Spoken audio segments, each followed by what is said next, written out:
अध्याय 8। विशेषण एडजेक्टिव। पढ़िए और समझिए। नीचे दिए गए चित्र देखकर उनके नीचे लिखे वाक्य पढ़िए। यह एक सुंदर उद्यान है। इसमें अनेक पेड़ पौधे लगे हैं। कुछ बच्चे छोटी छोटी साइकिलें चला रहे हैं। कुछ लोग खुले जिम पर कसरत कर रहे हैं। उद्यान में खुशबू वाले और सुंदर फूल खिले हैं। वहाँ की घासें भी हरी हरी हैं। अनेक बुजुर्ग लोग भी प्रसन्नता से घूम रहे हैं। बच्चों, आपने यहाँ देखा कि सुंदर उद्यान की विशेषता है। पेड़ पौधों की संख्या का अनेक से पता चल रहा है। छोटी छोटी साइकिल की विशेषता है। जिम की विशेषता खुले हैं। फूलों की विशेषता का पता उनकी खुशबू से लग रहा है। उद्यान की घासों की विशेषता हरी हरी से पता चलती है। कुछ पेड़ों की विशेषता उनके फलदार होने से है। सड़कें भी अच्छी बनी हैं। सड़कों की विशेषता अच्छी से जानी जा रही हैं। इस प्रकार ये सभी विशेषता वाले शब्द विशेषण कहे जाते हैं। इन्हें हम इस प्रकार से भी कह सकते हैं कि जो शब्द संज्ञा या सर्वनाम शब्दों की विशेषताएं या गुण दोषों आदि को बताते हैं उन्हें विशेषण कहते हैं। अब ये विशेषताएं अलग अलग होती हैं। जैसे गुण दोष वाली विशेषता, ये किसी वस्तु के स्वभाव, स्थान या भाव आदि के बारे में बताते हैं। जैसे ऊंचे पहाड़, सुरीला गीत, चतुर खरगोश, अच्छी माँ, तेज छात्र, भव्य आरती आदि। वस्तु की मात्रा संबंधी विशेषता, ऐसे शब्द जिनसे वस्तु की मात्राओं, माप तोल की जानकारी मिलती है। जैसे 2 किलो टमाटर, 3 लीटर दूध, 5 मीटर कपड़ा, 1 कैरेट अंडे, 500 गज जमीन, कुछ दवाइयाँ, 25 लीटर पेट्रोल, 4 तोला सोना, 1.25 किलो पेड़े आदि।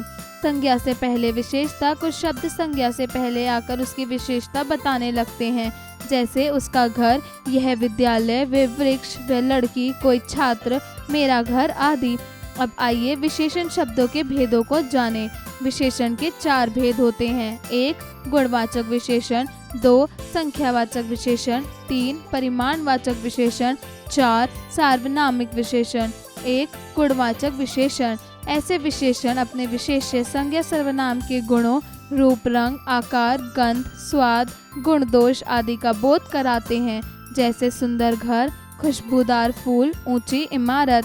यहाँ घर की विशेषता सुंदर शब्द से, फूल की विशेषता खुशबूदार शब्द से तथा इमारत की विशेषता उसकी ऊंचाई से प्रदर्शित हो रही है। कुछ गुणवाचक विशेषण शब्द निम्नलिखित हैं। स्वाद, गंध, खट्टा, मीठा, फीका, चटपटा आदि। गुण दोष, ईमानदार, बुद्धिमान, योग्य, दुष्ट, आलसी, फुर्तीला आदि। रंग रूप, सुनहरी, लाल, हरी, फिरोजी, चमकीली आदि।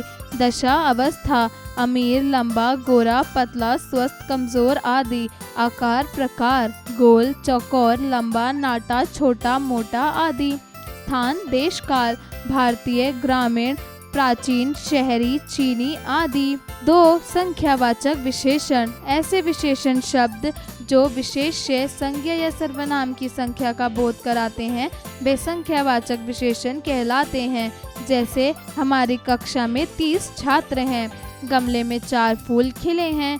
माताजी के पास कई साड़ियाँ हैं। मेरे घर 3 लीटर दूध रोज आता है। संख्यावाचक विशेषण के भी 2 उपभेद होते हैं। का निश्चित संख्यावाचक विशेषण, ऐसे विशेषण शब्द जो अपने विशेष्य, संज्ञा, सर्वनाम की निश्चित संख्या का बोध कराते हैं वे निश्चित संख्यावाचक विशेषण शब्द कहे जाते हैं। जैसे 50 मजदूर पैदल जा रहे हैं। शैक्षिक भ्रमण के लिए 20 छात्र गए। आजकल टमाटर 60 रुपए किलो हो गया है। ख अनिश्चित संख्यावाचक विशेषण, ऐसे विशेषण शब्द जो अपने विशेष्य, संज्ञा या सर्वनाम की किसी निश्चित संख्या का बोध नहीं कराते हैं वह अनिश्चित संख्यावाचक विशेषण कहे जाते हैं। जैसे अब जाकर कुछ गाड़ियां चलने लगी हैं। रैली में हजारों लोगों ने भाग लिया। राकेश को थोड़ा बुखार अभी भी है।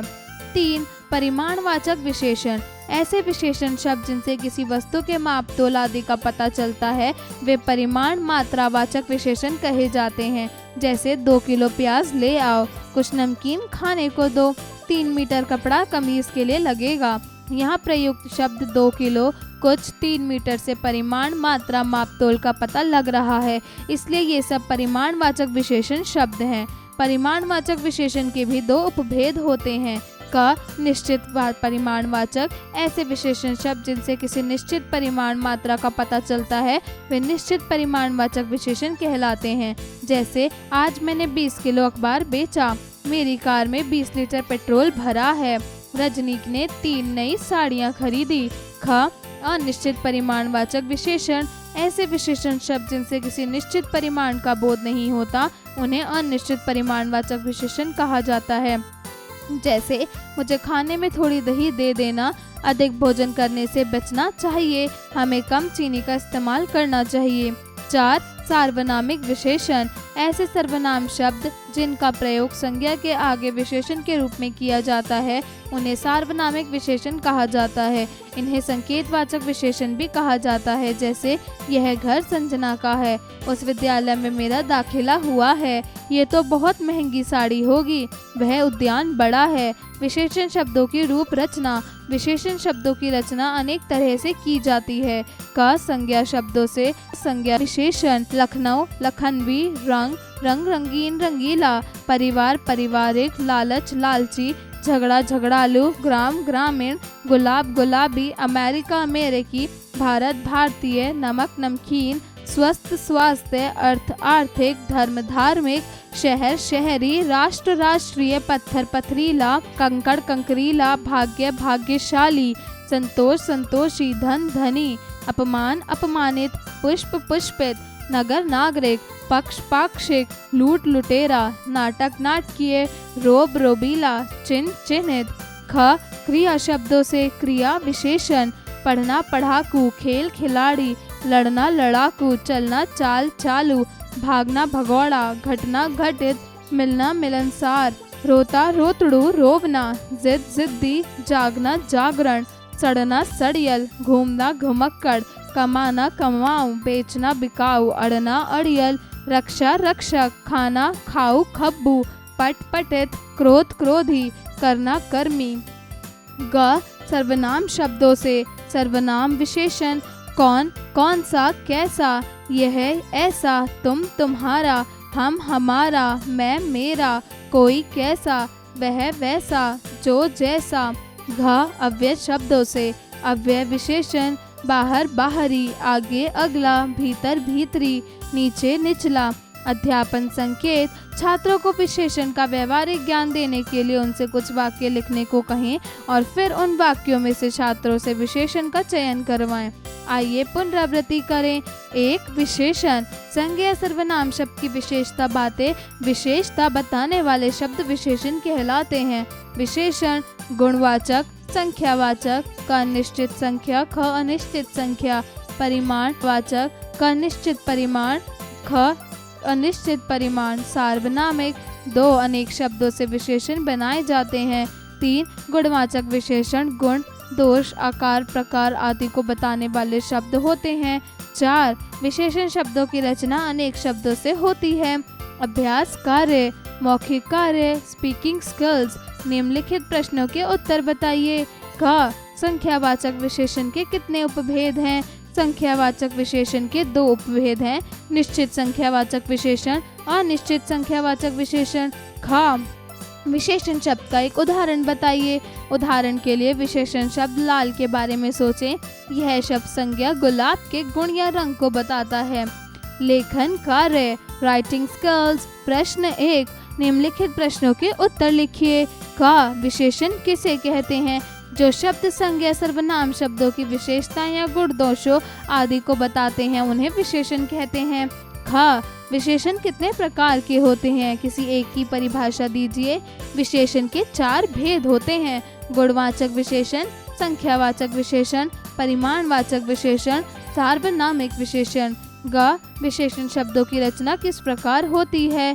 विशेषण शब्दों की रचना संज्ञा शब्दों द्वारा, क्रिया शब्दों द्वारा, सर्वनाम शब्दों द्वारा तथा अव्यय शब्दों द्वारा होती है। घ संकेतवाचक विशेषण की परिभाषा दीजिए। जो विशेषण शब्द संज्ञा अथवा सर्वनाम की ओर संकेत करते हैं वे संकेतवाचक विशेषण कहलाते हैं। प्रश्न 2, दिए गए वाक्यों में से विशेषण शब्द छांटकर सामने लिखिए। क डालियों पर पके आम लटके हैं। पके। ख हमारे लिए एक पैकेट कलम ले आना। 1 ग उस लड़के को बुलाओ। उस घ दीवार पर सफेदी करवानी है। सफेदी। ड़ कुछ फल लाकर मुझे भी दे दो। कुछ। च दीपक में थोड़ा घी डाल देना। थोड़ा। छ अब तो कुछ मीठा हो जाए। कुछ। ज जहाँ से ग्रामीण क्षेत्र शुरू होता है, जहाँ। प्रश्न 3 दिए गए शब्दों से विशेषण शब्द बनाकर लिखिए। झगड़ा झगड़ालू, पढ़ना पढ़ाकू, पक्ष पाक्षिक, पत्थर पथरीला, घूमना घुमक्कड़, कमाना कमाऊ, राष्ट्र राष्ट्रीय, बेचना बिकाऊ, नीच निर्लज, रंग रंगीन, इतिहास ऐतिहासिक, लालच लालची, मन मानसिक। कौन कौन सा? प्रश्न 4 रिक्त स्थानों की पूर्ति के लिए उचित विकल्प चुनिए। का मम्मी जी हमें हमेशा डैश भोजन देती है। 1 बासी, 2 बेकार, 3 ताज़ा, 4 ताजगी। ख हमारे घर रोज डैश दूध आता है। 1 2 किलो, 2 2 मीटर, 3 2 गज, 4 2 लीटर। ग मम्मी जी मेरे लिए बाजार से डैश ड्रेस ले आई हैं। 1 सामान्य, 2 खराब, 3 बढ़िया, 4 कुछ नहीं। घ हमारे विद्यालय में डैश फूल लगे हैं। 1 कोई, 2 खुशबू वाले, 3 बदबू वाले, 4 गंदे। प्रश्न 5 दिए गए चित्रों के लिए 2 2 विशेषण शब्द लिखिए। तोता हरा सुंदर, गाय सफेद स्वस्थ, घर बड़ा सुंदर, बगीचा बढ़िया सुंदर, पेंटिंग बढ़िया सुंदर, डॉक्टर कलाम ईमानदार बुद्धिमान, तिरंगा विशाल राष्ट्रीय, सोचे विचारें क्रिटिकल थिंकिंग। प्रश्न 6 हमें किन विशेषताओं को धारण करना चाहिए? कक्षा में चर्चा संवाद करके 5 वाक्य लिखिए। खेल खेल में, ब्रेनस्टॉर्मिंग एक्टिविटी। प्रश्न 7 दिए गए वर्ग में से विशेषण शब्द छांट कर लिखिए। प्रेरणादायक मूल्य, सर्वत्र गुणों को सदैव धारण कर लेना चाहिए, फिर भले ही वह किसी भी वर्ग, जाति एवं धर्म से क्यों ना मिलता हो।